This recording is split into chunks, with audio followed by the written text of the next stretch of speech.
How to increase credit limit in Lazada Paylater. Hello everyone.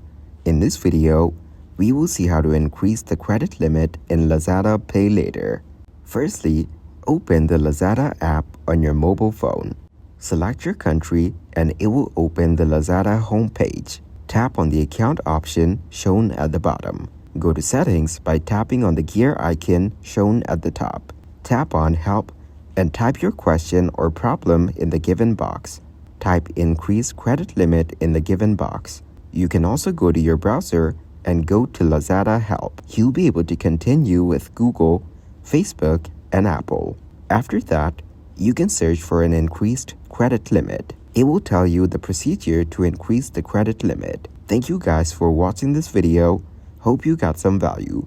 Make sure to like the video and subscribe to the channel to get notified of new videos. See you in the next one.